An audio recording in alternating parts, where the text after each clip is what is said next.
For World War II aficionados, Operation Paperclip should be familiar territory. For everyone else, the name refers to an initiative launched by the United States at the conclusion of the war. Its aim was to deny the other Allied nations access to Nazi Germany's best and brightest scientists, and in effect, was one of the opening chapters of the Cold War that was to follow. For their part, both the Soviet Union and the United Kingdom enacted their own initiatives aimed at gathering up as many prominent scientists as possible.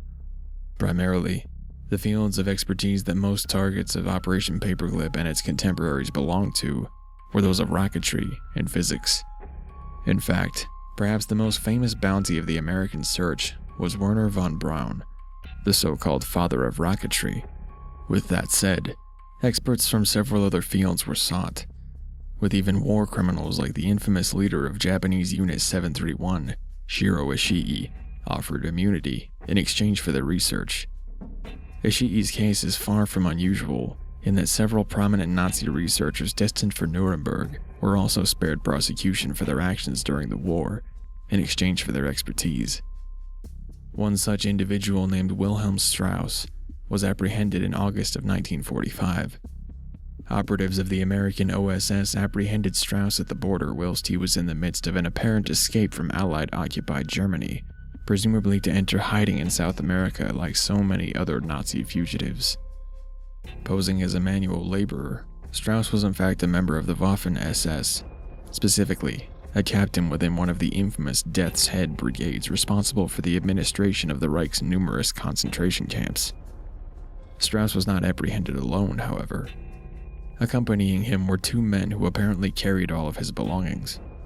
Both were, to quote the arresting officer's report, trussed up like pack mules, and wore opaque eye masks that had the appearance and texture of lead. The masks apparently lacked any holes through which the wearers could see, and the manner by which they were affixed to each man's face wasn't immediately apparent. The pair failed to respond verbally to instructions from the OSS men present, though they appeared docile throughout the encounter, and eventually surrendered without incident once Strauss himself gave the order to stand down. All three were brought in for questioning and further identification, at which point each was identified as a member of the SS due to the presence of the distinctive blood-type tattoo under each man's left arm. During this process, the various bags and rucksacks that had been fastened to Strauss's companions were searched and weighed, at which point it was revealed that each man had been carrying in excess of 900 pounds worth of gold bullion. In addition, Strauss himself was found to be wearing a satchel stuffed with paperwork and a cloth belt containing several pouches worth of paper currency ranging from Reichmarks to pounds sterling to American dollars. During his initial detainment, Strauss agreed to cooperate further with his captors only on the condition that his companions be allowed to continue to wear their masks in custody. A seemingly innocuous request, the commanding officer present at his arrest agreed to the condition. Once separated into individual cells for the purpose of interrogation, the two masked men failed to respond to questioning and any attempts to elicit conversation at all. Instead, each one stood and faced the eastern wall of their respective cell for approximately 5 hours, despite the efforts of their captors to make them sit or respond in any way whatsoever. During this time, Strauss was questioned as to the identities of his escorts, and how it was that they were able to carry such tremendous weight without any apparent strain. He would state only that they were his personal assistants, and that their separation from him was tantamount to torture. Incredulous, the Allied interrogators persisted with their questions, while the two other men continued to remain fixed to the spot in their own cells. Eventually, the questioning of the trio was put on hold, and each man was left in his cell overnight. The following morning, the two masked men were found sprawled on the floors of their rooms, each dead with no apparent clue as to what caused their demise.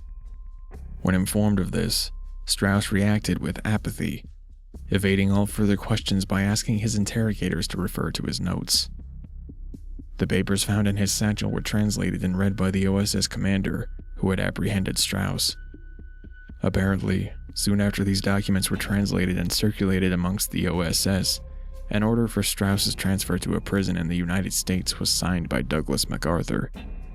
The whereabouts of the two eye masks presumably extracted from the dead men was quickly lost, and no mention is made in any official documentation related to the incident beyond the initial arrest report. Wilhelm Strauss only appears twice more in official records after that point.